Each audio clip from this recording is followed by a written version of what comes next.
Welcome to Oops All Segments, the very best podcast. Hitting your eardrums at this very moment, I'm Kevin. I'm Thomas, and today we're here with special guest, voice actor, comedian Freddie Powers. Welcome, Freddie. Hello. Thank you for having me. I'm excited to be here. Thanks for coming on. Lacking. I came in with a bit of a serious, somber energy, and you were so elated and ebullient in the screen below. Well, I didn't exactly want to, conduct a funeral march for our guest. I was trying to build the energy just a little bit because we're excited to have Freddie on. He's just recently launched a podcast, and so enthusiasm is key. I know that you're in kind of a foul mood, Kevin, as is often the case, but I'd love to. Calling you a fucking chicken? I didn't. I'd love to focus on the positives. That was I would say a C- pun, but congratulations. Freddie's got a brand new podcast, 1.7 miles to Lake Wanatel. It's a little creepy, a little funny, and a little sentimental. Freddie, tell us about the show.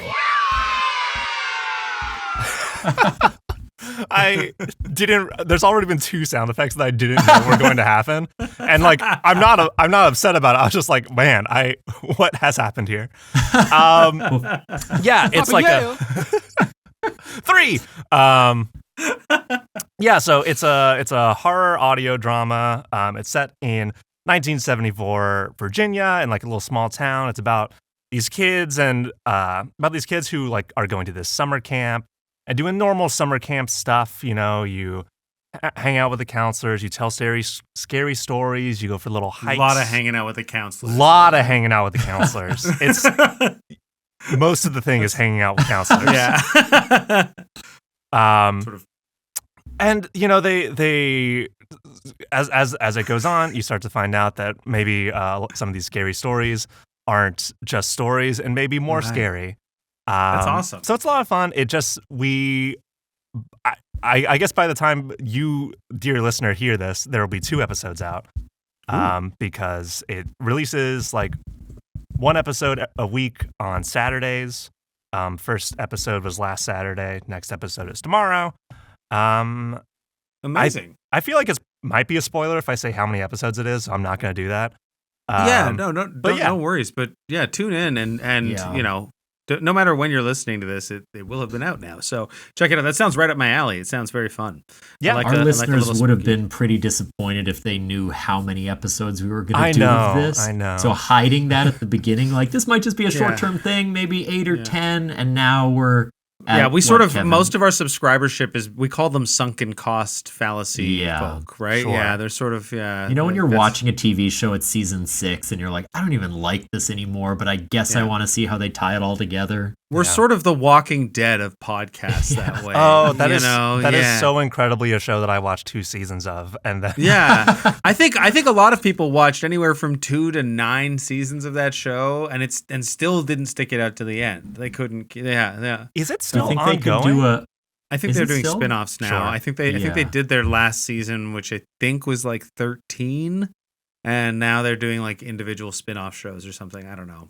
I'm not sure. Do you think there could be a Talking Dead of Oops All Segments, like a kind of podcast about like the podcast show where they break it down? And who was it? It was Chris Hardwick. Chris Hardwick, who did it was Chris. It was Chris Hardwick. We could sort of get a sort of defunct, canceled, sort of comedian to. Yeah, who would you, Freddie? I know you're just new to the show, but if you could pick anyone canceled or super canceled to kind of wrap up this episode, who do you think would be a good fit? Oh, this episode? Jeez. Yeah, and you have to sort of predict how things are going to go. Yeah, I have to be like, okay, knowing what I know from the 3 sound effects that I've heard. Right. How do I extrapolate this entire episode going out? I think what I now want, and I think it's probably just because we mentioned The Walking Dead, is now I want specifically either Norman Reedus to do it, just because I think that'd be he's got his feet in horror stuff, so you know. Yeah. Wait, is that's the Death Stranding guy? Yeah, he's also the Death Stranding guy. Okay. Yeah. Or option 2, Walton Goggins, just because there's never a bad. Damn, son.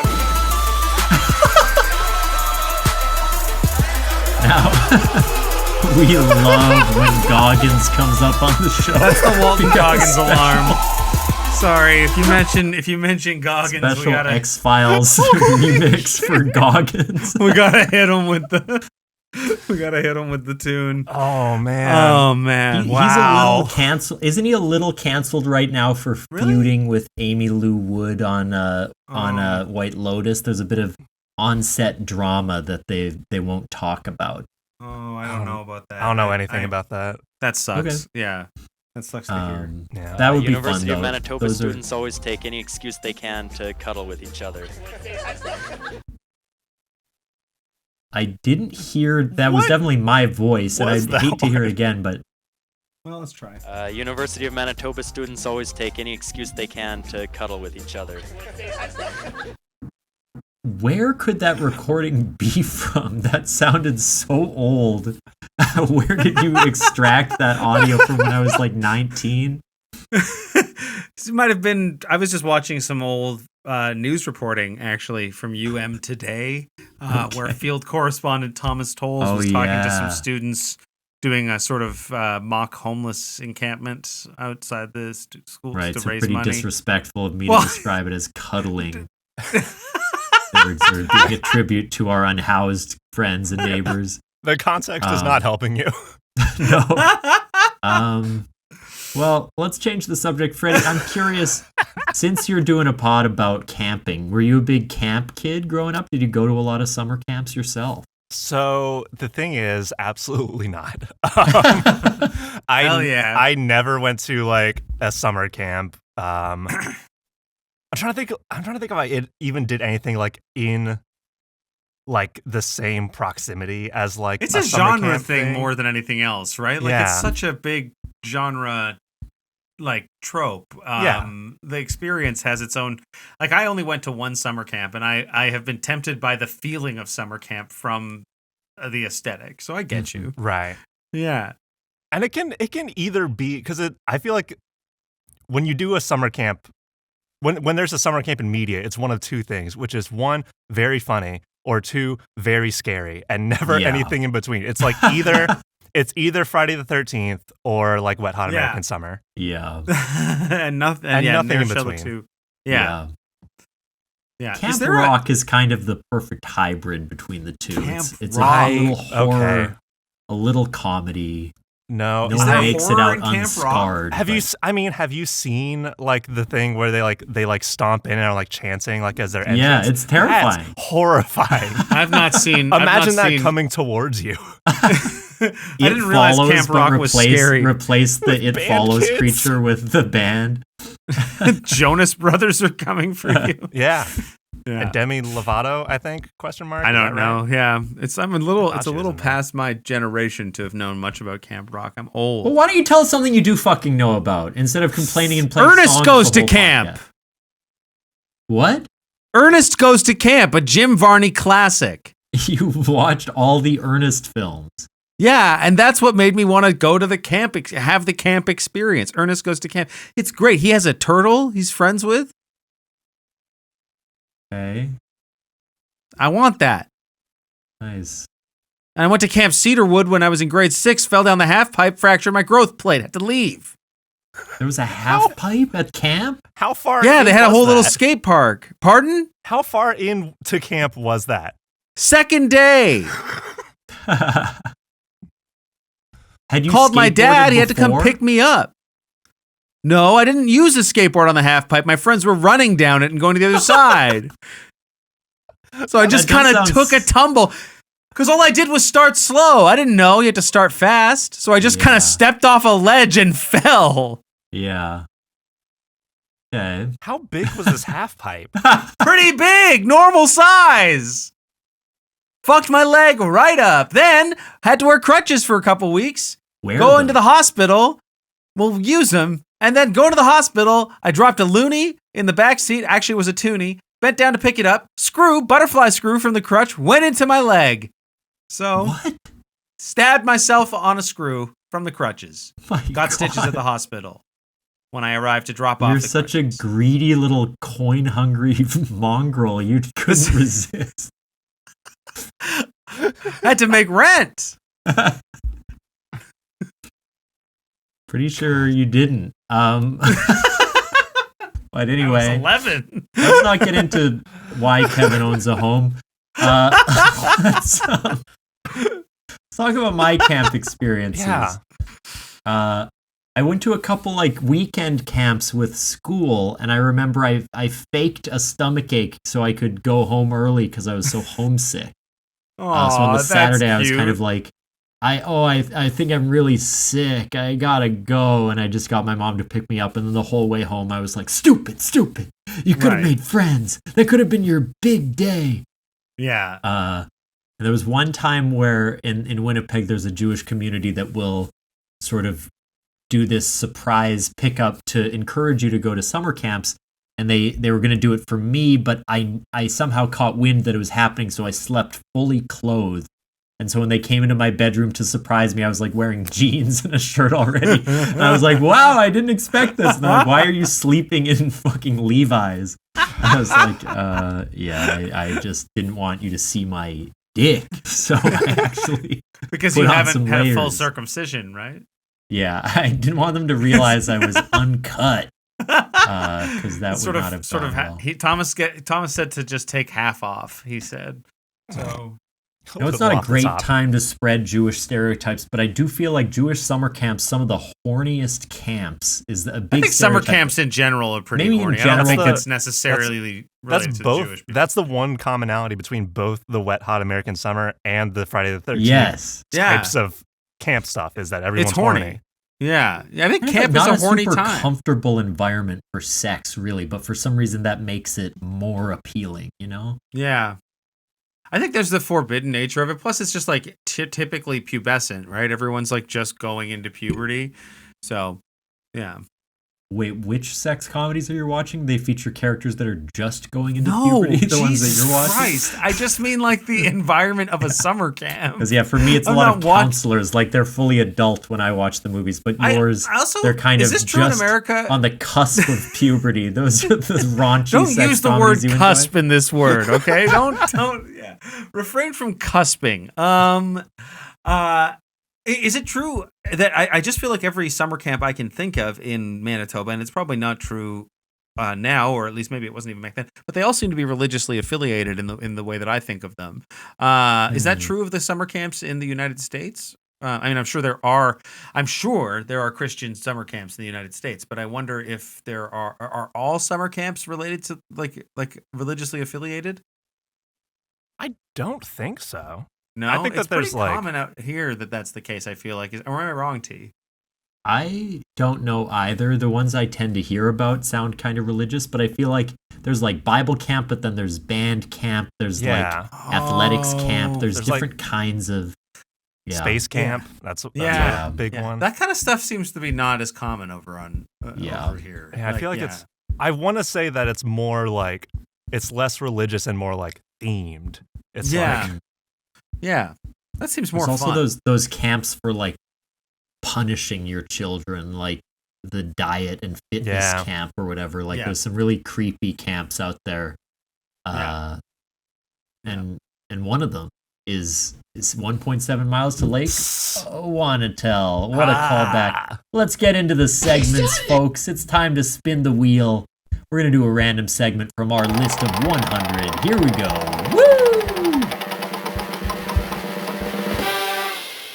Wow. Okay, this is exciting, Kevin. We previously, our friend Jesse had us generate like 20 original segment titles, and we created segments for all of them. We put them in the wheel.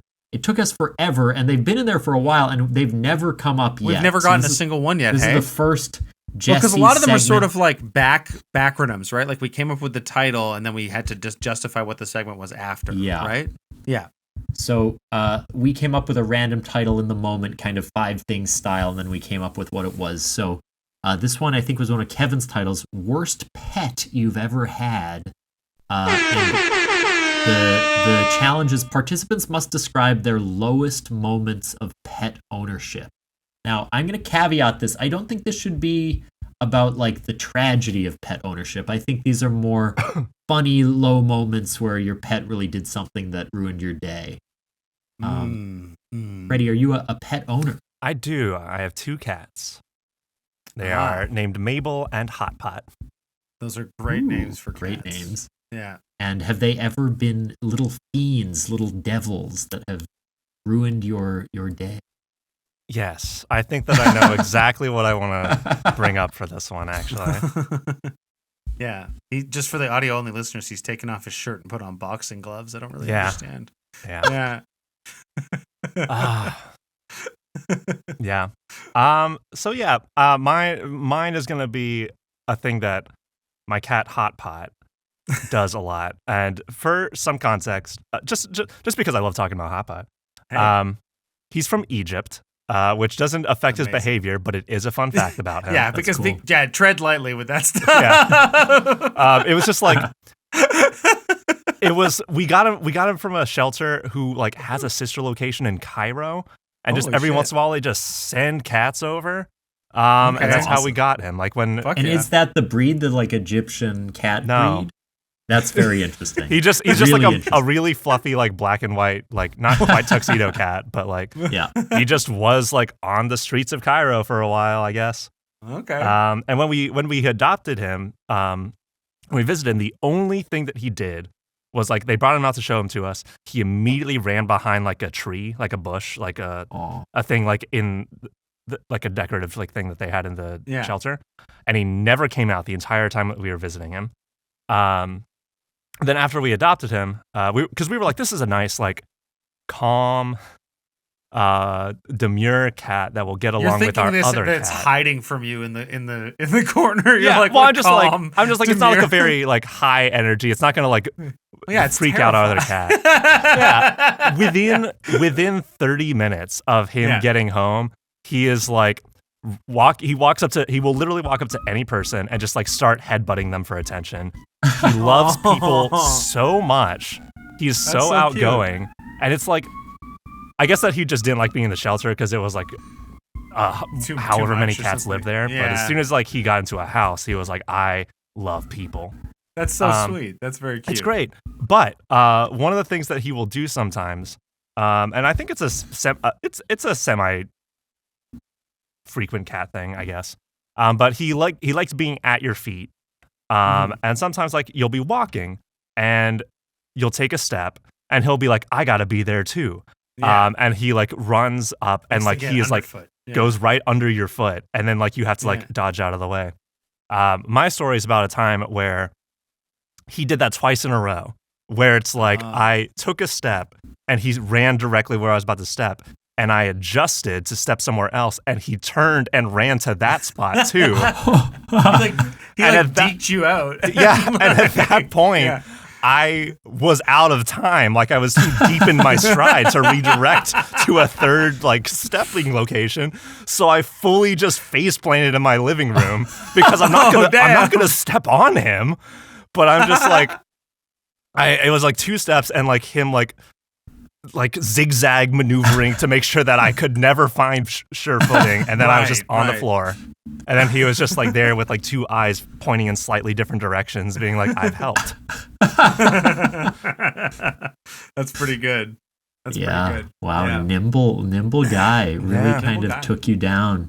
Yeah. And that's also like you sort of realize, that's the stamina and time I have when stepping. Like, if one spot gets canceled out, that's fine. I can move my foot. But if the second one gets disrupted, there's simply nothing left for me to do. It's like you go down like an AT-AT in Star Wars. It's like the legs are tied up and you're just like teetering over in slow motion. And you're just like, there's nothing I can do. It's time.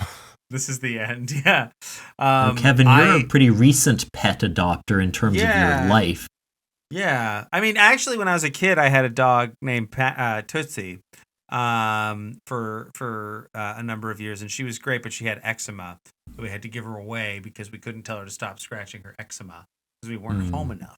But Tootsie was a sweet little puppy. And then for a little while, my brothers had a dog named Patches that was at a house that I spent a lot of time at when I was a kid. And Patches, they loved Patches, but Patches hated me.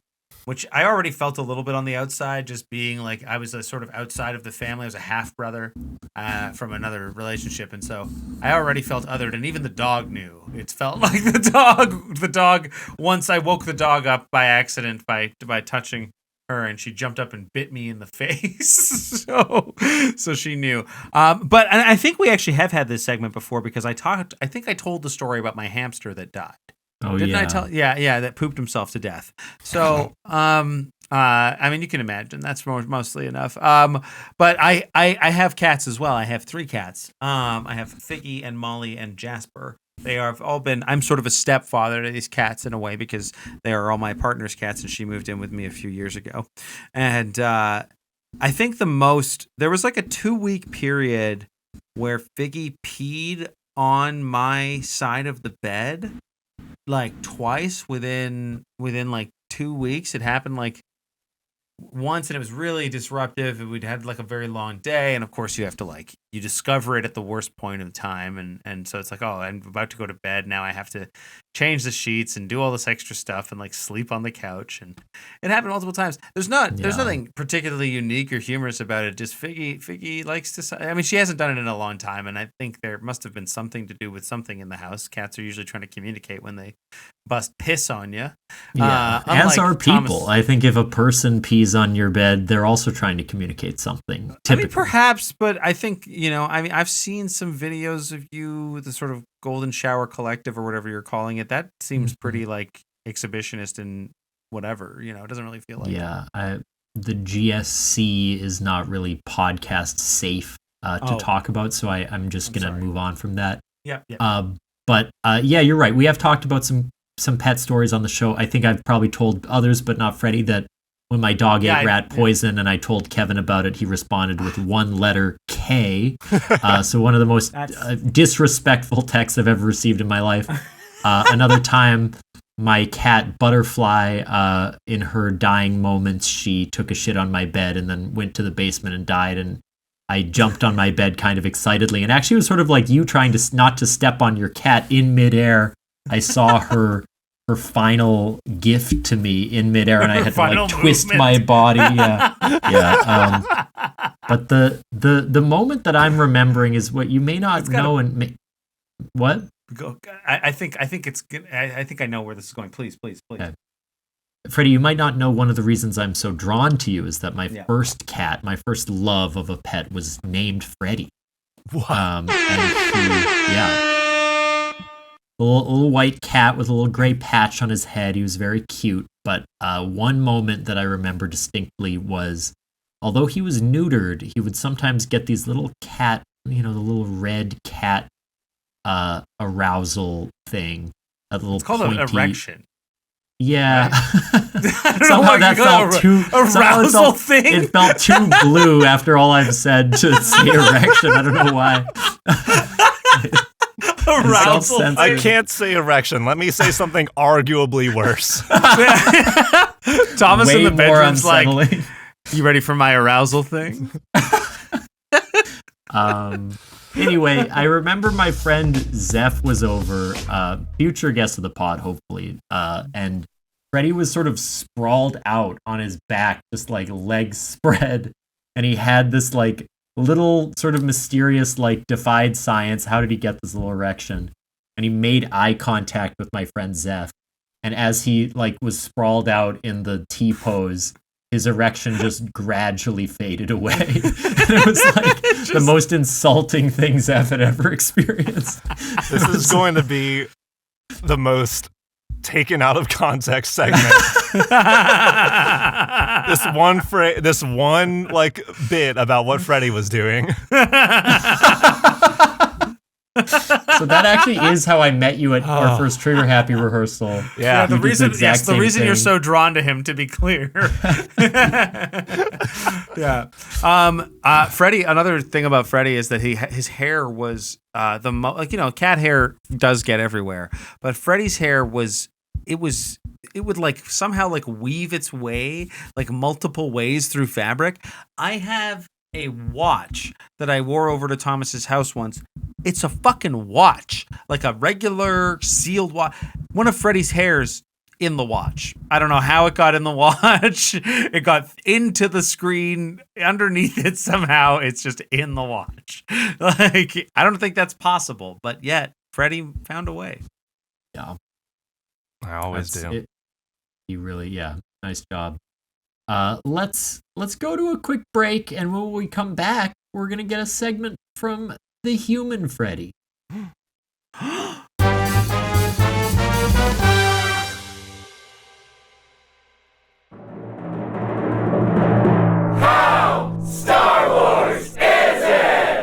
Hi, I'm Mike. And I'm Josiah. And we're the co-hosts of a weekly podcast called How Star Wars Is It? On our show, we rate and review things on a scale of 1 to 10, but not of how good or bad they are, but of how Star Wars they are. We've covered lots of movies, from The Matrix to Guardians of the Galaxy to all the Star Wars films, but we've also reviewed things like pumpkin spice lattes, Halloween, moving, burgers. We've got over 150 episodes, and you don't have to listen to them all. You can just find the ones that look interesting and listen to those. There's no plot, there's no continuity.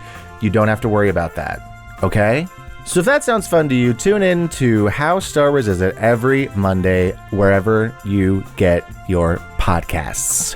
How Star Wars Is It? How Star Wars Is It? We love you, and may the fourth be with you.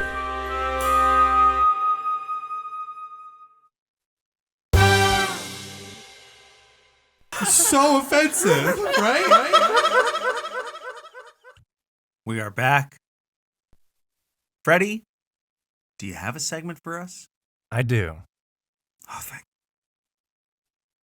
And I'll tell you about it now. you. Okay. I didn't come up with a good name for it, so I'm just gonna call it Toys of Your Time. And I just want to hear about a toy that you had as a kid that like sticks out in your memory as like, this thing fucking rocked. Okay. That's a good one. Are you a toy collector by chance? Do you have any figures or types of toys that you might still hang on to now? I don't have a ton. It's just like I still like at my parents' house. There's still like a little toy chest that has like some stuff in it. But I'm not like the kind of person who's like collected like McDonald's toys or anything like that, or like has like displayed like action figures or anything like that. I just think they're interesting.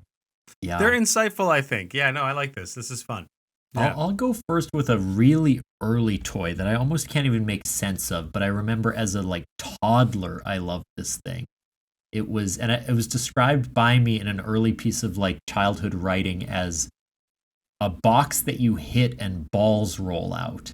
And I think that was kind of the whole thing. It was like, what? There were 4 colored balls, like red, yellow, blue, green, something like that at the top, and they were sitting in little slots. But if you hit them with the plastic hammer, it would knock it down and it would roll down a little slide, and then you would put it back in and you would hit it and it would roll down. Oh, when I was a toddler, that shit ruled. I loved the hammer ball toy.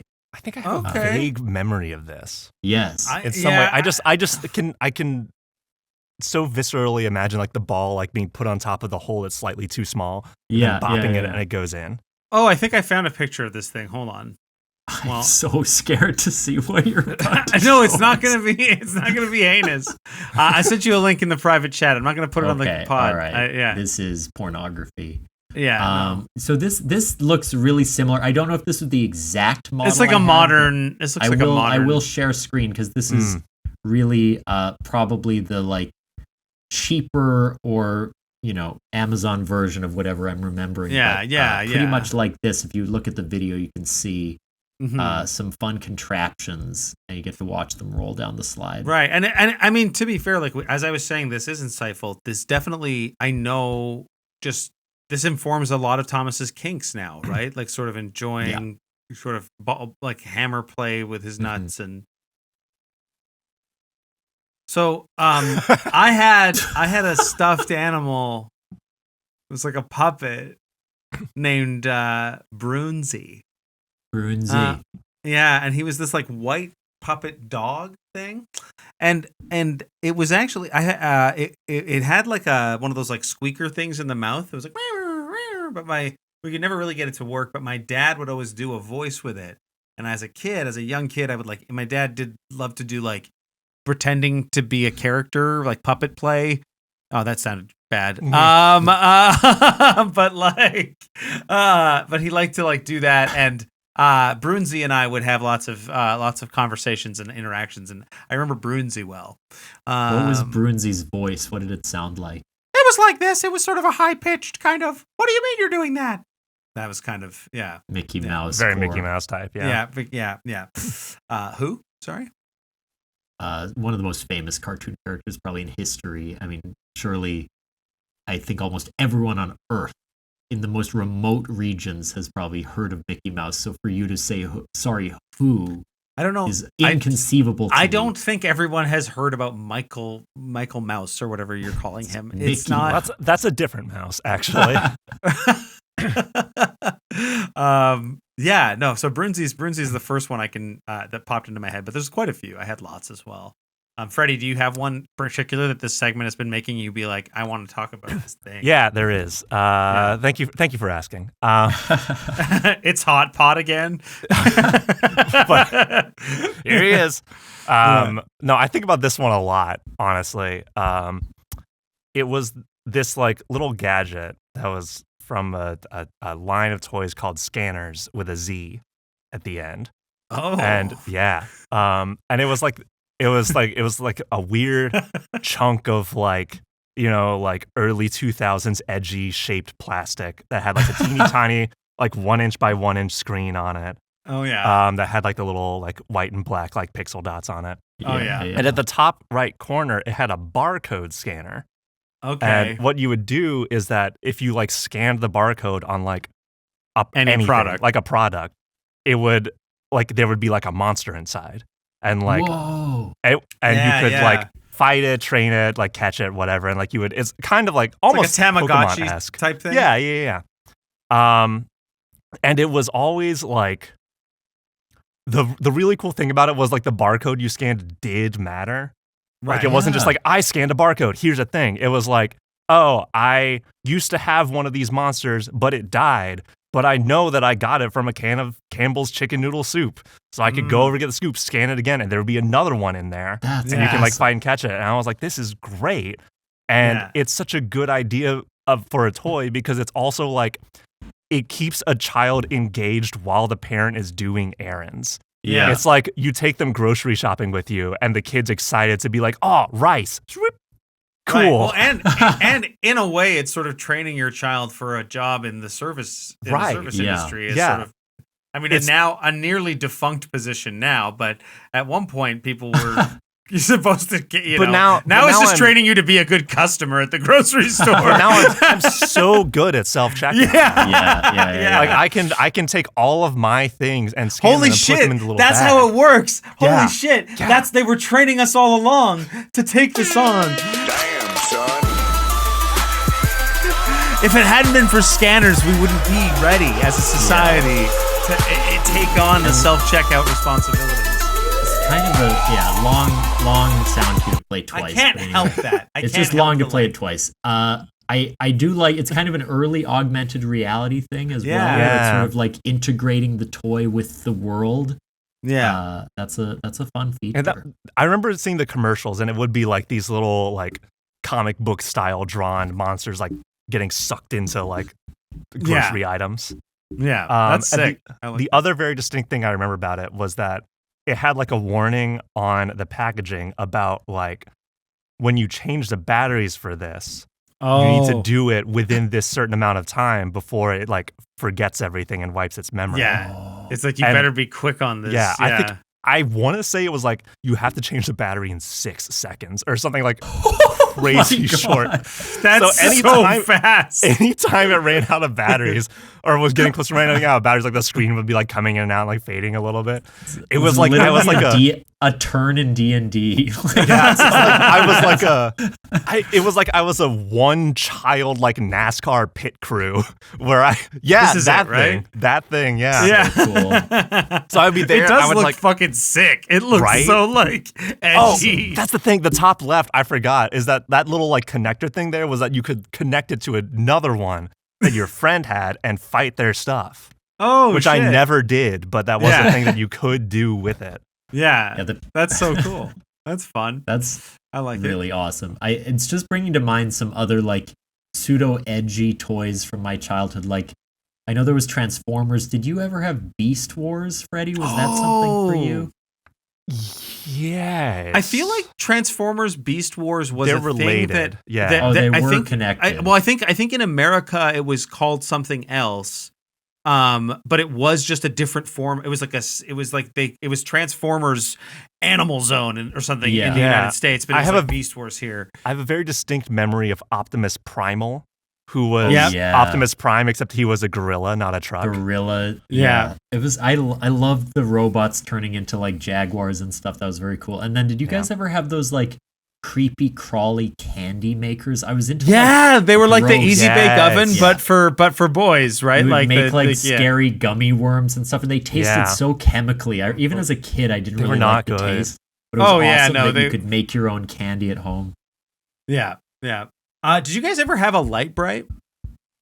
I think I don't know if I owned one. I definitely it was essentially like a fluorescent light panel, like this big, that you just put a paper stencil onto and then poked a bunch of little like those Christmas tree light things that you build your own little Christmas tree with. It's like those type of lights. That would be a fun way for you to put up like Thomas eats squirrel dookie or whatever. Like Kevin will normally have a sign in the back of his frame that will say something offensive about me. You could do that disgusting. On a Light Bright. No, Thomas it'll eats say something, squirrel dookie? Why would you say that? it's usually something really lowbrow like that, or like Thomas that's Thomas so fucked sucks up. Nuts or whatever. Like I you've can done see it so now. many. Thomas gasping for air.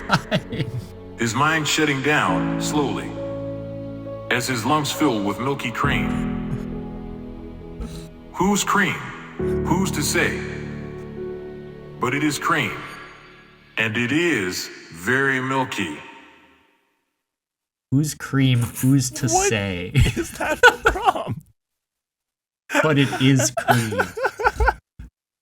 Like, put a little effort into the writing if we're gonna have to listen to these fucking 12 times.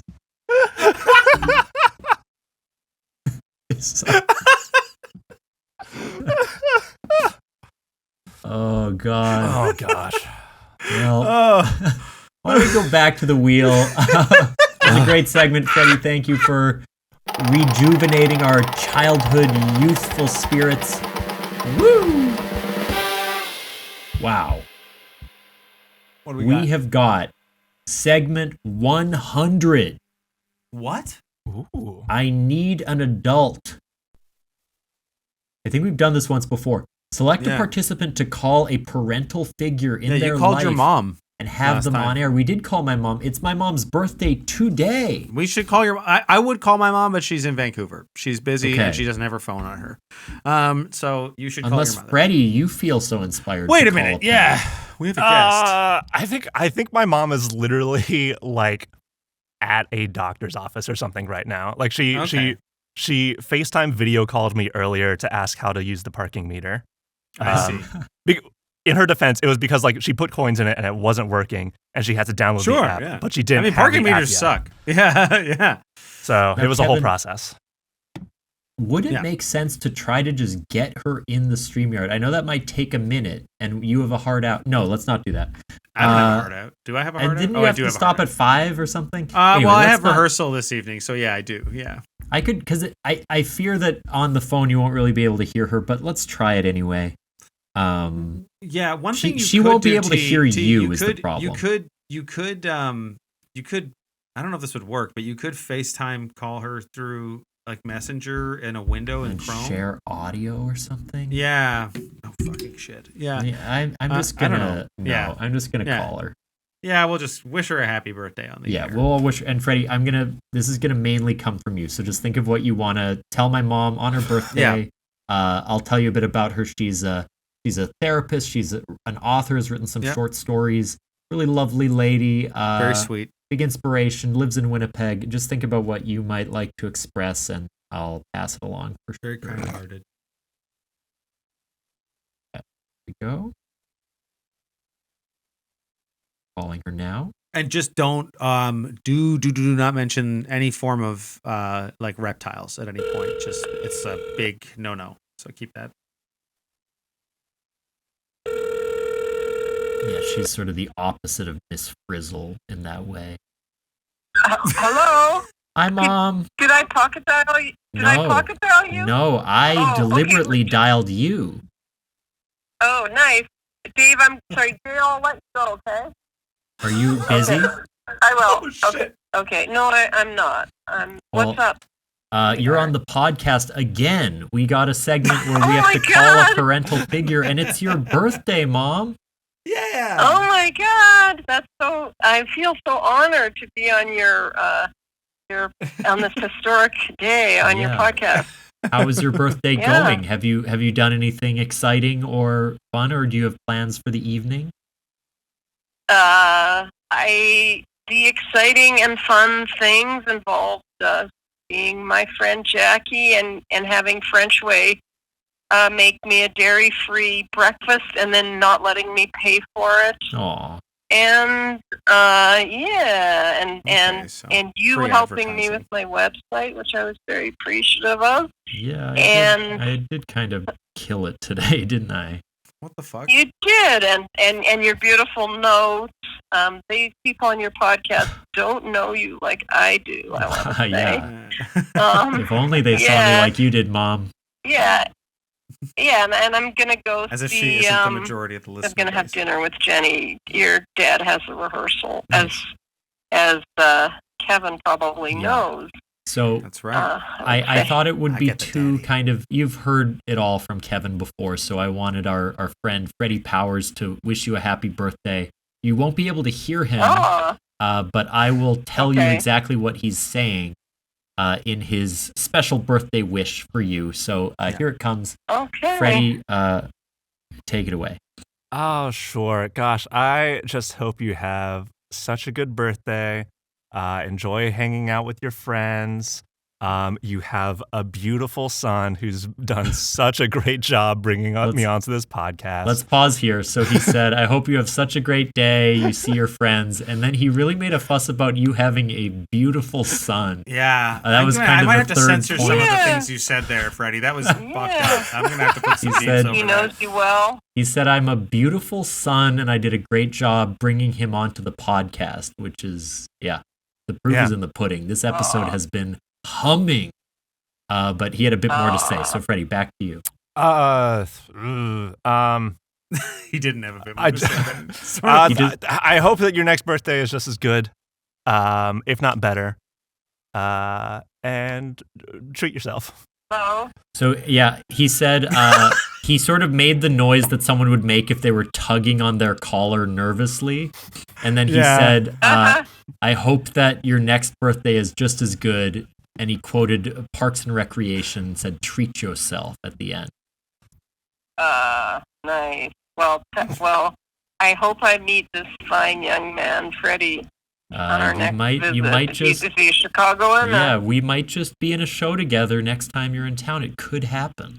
That would be cool. I would love that. I would love for that to happen. Okay. Well, happy birthday, So Mom.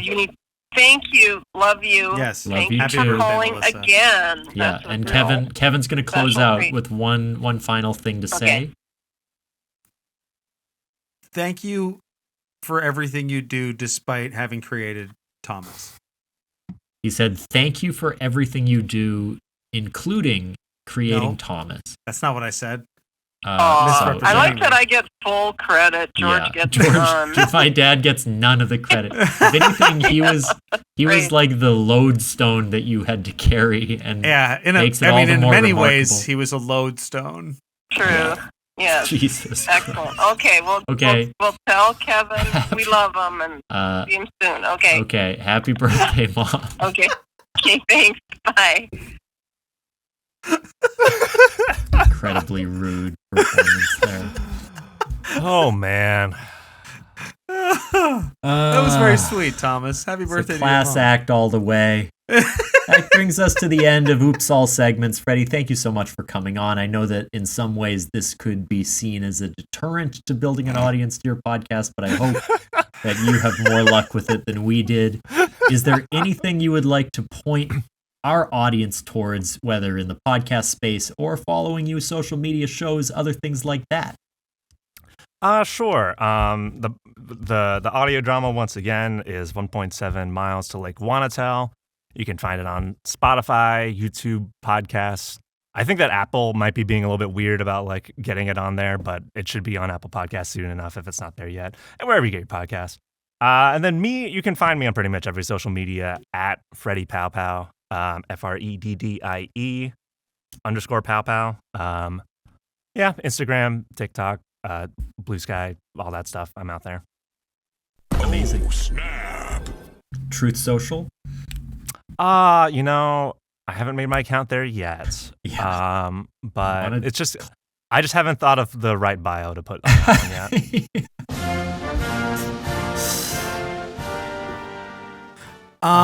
Kevin, why don't you tell them what you're up to?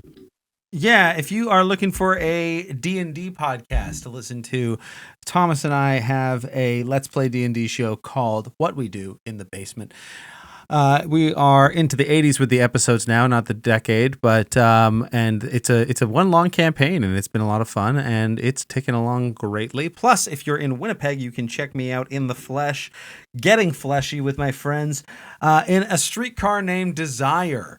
Right over here, there's a there's the poster there. But if I move the mic, then you can't. Anyway, A Streetcar Named Desire by Tennessee Williams, directed by Thomas Faja, George Tolles, whose band of the birthday gal, Melissa Steele. And yeah, we the will Lodestone guy from earlier. Not making that connection. And it's genuinely going to be fucking incredible. The set looks great. The actors are doing amazing work.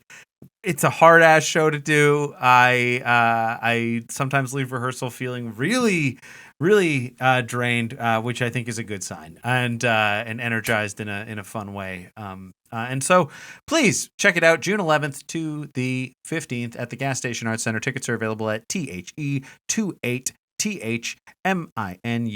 the 28th minute with the numbers, not the letters. .com. Also, follow us on social medias at Oops All Segments, and give us 5 stars on those fucking podcast reviews. We need them. Should probably start calling New Orleans the Big Hard if it's that difficult to put on that show.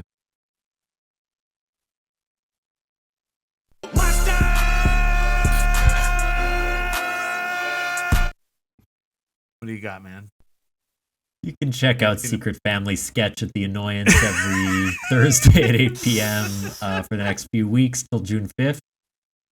Pretty soon I think I'm approaching joining the actual cast of some improv shows that I'll tell you about soon. We're getting into the end game, folks. It's going to be fun. So I'll tell you all about that soon. And yep, as Kevin predicted, the casts are a little less diverse than you might like, but look, we're doing our best to be inclusive here. Thank you so much, Freddie, for coming on.